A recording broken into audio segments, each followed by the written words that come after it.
സുഹൃത്തുക്കളെ, ഇതാ ഞാൻ ഇതിനിടയ്ക്ക് വീഡിയോ ഇട്ടില്ല. റോഡിൻ്റെ വളരെ മോശമായ അവസ്ഥ കാരണം എന്താ രാത്രിയെല്ലാം ഇവിടെ വണ്ടി ബ്ലോക്ക് കുടുങ്ങലാണ്. ഒരു രക്ഷയില്ല. ആംബുലൻസെല്ലാം കുടുങ്ങിയിട്ട് ആകെ പൂർത്തി മുട്ടിയിട്ടില്ല. നോക്കടാ, എമർജൻസി ആയിട്ട് പോകുന്നതാണ് രോഗികളും കൊണ്ട്. ഈ ബ്ലോക്ക് പെട്ടിട്ടാണെങ്കിൽ ഇവരാകെ പെട്ട് കിടക്കുന്നത്, അനങ്ങാൻ കഴിയുന്നില്ല, ഞാൻ നീങ്ങുന്നുമില്ല. ഞാൻ ഇവിടെ ചങ്ങായിമാരായിട്ട് അവിടെ ഇരിക്കുന്നുണ്ടായിരുന്നു. അപ്പോൾ ഈ ആംബുലൻസിൻ്റെ സൗണ്ട് കേട്ടിട്ട് റോഡിൽ നോക്കുമ്പോൾ മൊത്തം ബ്ലോക്ക്. വേറൊരു വഴിയില്ല, ഇതെങ്ങനെ ഒഴിവാകണ്ടേ. അങ്ങനെ ഞാൻ എന്താക്കി, ചങ്ങായിമാരുടെ റൂട്ടിൽ നിന്ന് ഞാൻ ഇങ്ങോട്ടേക്ക് റോഡിലേക്ക് ഓടി വന്ന് നോക്കുമ്പോൾ മൊത്തം ബ്ലോക്കാവുന്നു. സുഹൃത്തുക്കളെ, അപ്പോൾ ഞാൻ നേരത്തെ പറഞ്ഞ ആ റോഡിൻ്റെ അവസ്ഥ നിങ്ങൾ ഈ വീഡിയോയിൽ കണ്ടിട്ടില്ലേ? ആ റോഡിൻ്റെ ഈ ഒറ്റ പ്രശ്നം കൊണ്ടാണ് ഇവിടെ റോഡ് ഇത്രയും ബ്ലോക്ക് ആവുന്നത് കേട്ടോ. ആ റോഡ് സംഭവിച്ചു കഴിഞ്ഞാൽ ഇവർ പുതിയ ഹൈവേ ഓപ്പൺ ചെയ്തിന്. അപ്പം ഈ സർവീസ് റോഡിലെ ആ റോഡിൻ്റെ ഗട്ടർ ഇവർ ക്ലിയർ ആക്കിയില്ല. ആ റോഡ് തറയാണ്ട് ഈ മെയിൻ റോഡ് ബ്ലോക്കാക്കി.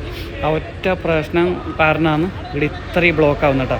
അത് നിങ്ങൾക്ക് ഈ വീഡിയോ കണ്ടാൽ മനസ്സിലാവും കേട്ടോ. ആംബുലൻസിന് പോകാനൊന്നും കഴിയുന്നില്ല, ആകെ ആംബുലൻസ് പെട്ട് കിടക്കുന്നത്. അങ്ങനെ ഞാൻ ഇവിടെ വന്നിട്ട് സെക്കൻഡ് ട്രാക്കിലാണ് ആംബുലൻസ് ഉണ്ടായിന്. അപ്പം ഇപ്പോഴത്തെ ട്രാക്ക് ഞാൻ ബ്ലോക്ക് ചെയ്തിട്ട് അപ്പുറത്തെ ട്രാക്കിലൂടെ വാഹനങ്ങൾ കടത്തി വിട്ടിട്ടാണ് ഞാൻ ആംബുലൻസിന് ഒഴിവാക്കിയത്. അത് നിങ്ങൾക്ക് ഈ വീഡിയോ കണ്ടാലും മനസ്സിലാവും കേട്ടോ. ചെറിയൊരു കട്ടിങ് ഉണ്ടായിന് ഈ ബ്ലോക്കെല്ലാം.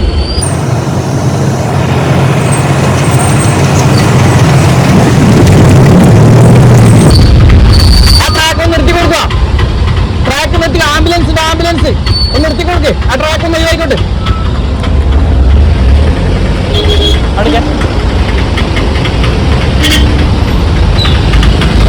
ആംബുലൻസ് ആംബുലൻസ് വേഗോട്ടെ, വേഗം ആംബുലൻസ് ആംബുലൻസ്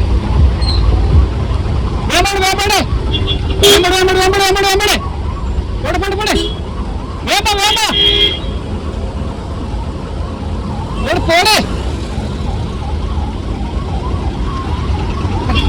ആംബുലൻസ് ഉണ്ടായി എത്തി.